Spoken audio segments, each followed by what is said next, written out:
a while since the Dominar 400 is in the market, and yes, as the name says for itself, it's been dominating the Indian market in the 400cc segment. But today we are not here for the Dominar 400. In fact, we are here for its younger and newer sibling, the most awaited Dominar 250. Well, it's pretty obvious that when an already existing product is being downsized in order to make it more affordable, there are certain important changes that are involved in the process of doing so. Well, what are those changes in the 250 when you compare it from the 400? And does the 250 justifies its own tagline? Welcome to the world of touring. To get these answers, well, let's take this for a spin, shall we?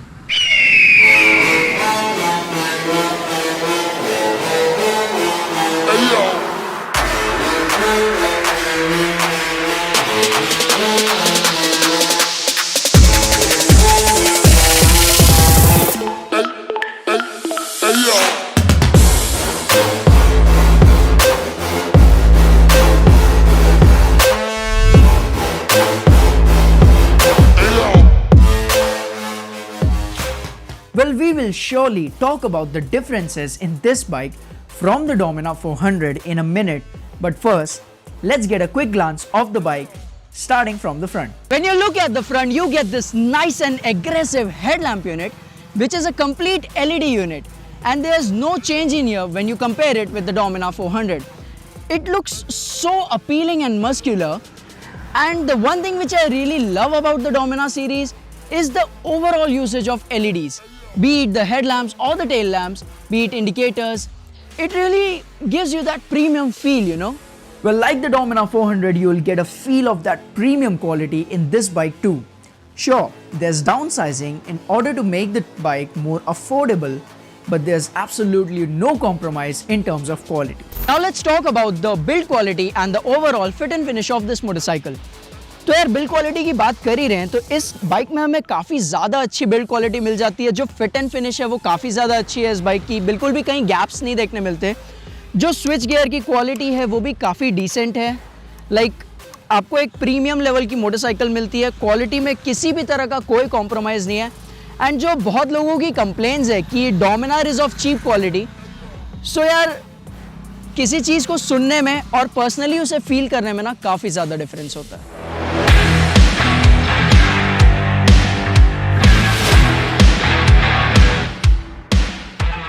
So now if we move down to the powerhouse of this machine, well, it's a 248.7cc single cylinder liquid cooled fuel injected engine that generates a massive power of 27 PS at 8500 rpm and 23.5 Newton meters of peak torque at 6500 rpm, which according to me for a 250cc engine, these figures are pretty good.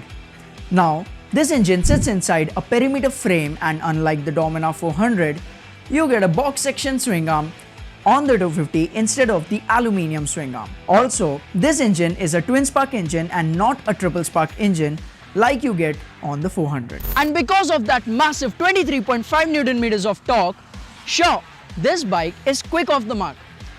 But if I have to say one thing which is on the negative side here, that would surely be the weight of this bike.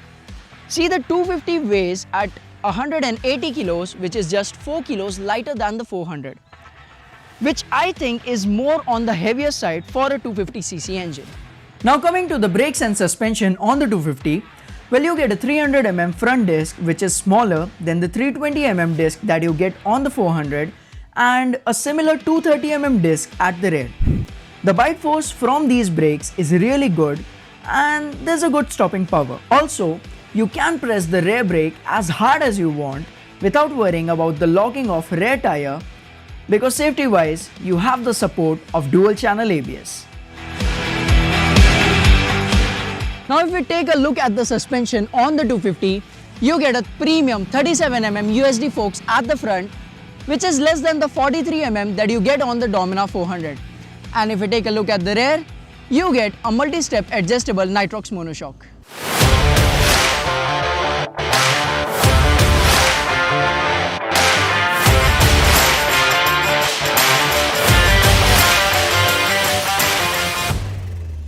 Well, this suspension setup is tuned on the stiffer side and provides a superb ride quality. Also, the 250 manages well during the cornering and you can tackle the corners with this machine confidently. Yes, the weight is on the heavier side, but it does helps in providing the overall stability of the bike even while cornering. Well, on the 250, you get a 100 by 80 section 17-inch tire at the front, and at the rear, you get a 130 by 70 section 17-inch tire instead of the 150 section rear tire that you get on the 400. Also, you do get the pure black alloys and you don't get to see any silver finishing like the Dominar 400.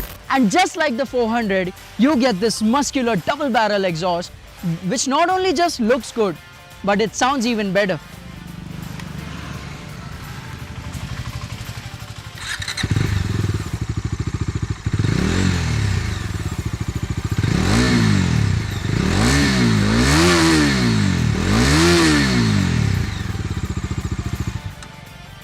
Just how it should be, loud and smooth. Now if you talk about the handling of this bike, the 250 handles really well, and that heavy weight of the bike plays a major role in maintaining the high speed stability. The throttle is also responsive and engaging and makes the ride even more involving. Now if we talk about the sitting comfort of this bike, well, the seats are nicely cushioned and they are very comfortable, and there's an adequate space for the rider to move around a bit. And I'm not just talking about the rider seat, the pillion seat also is really comfortable, and if you open it, you get these straps to tie up your luggage like a proper cruiser machine. I waited for someone to save. I wanna tell you something new. If we take a look at the instrument cluster, you get a fully digital cluster and there's not many changes as compared to the 400. But yes, the secondary instrument cluster now misses the gear position indicator when you compare it from the Dominar 400. The mileage that you can expect from this motorcycle is around 30 to 35 kmpl.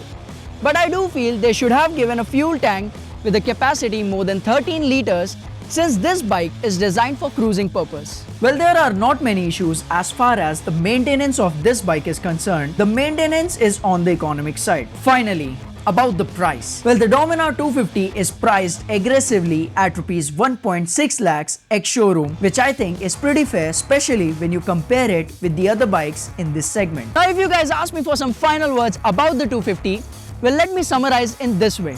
The Dominar 400 is a best-in-class touring machine which you can even use it for city riding conditions, whereas the 250 is better for city riding conditions which you can use it for a slight bit of occasional touring.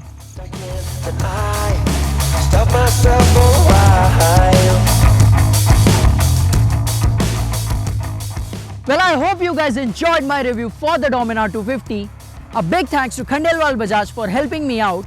Like this video, share this video with your friends who might be planning to buy this, and hit that subscribe button if you haven't already. We are now a family of 1000 subscribers and it was all possible because of you people. Thanks for watching. Till next time.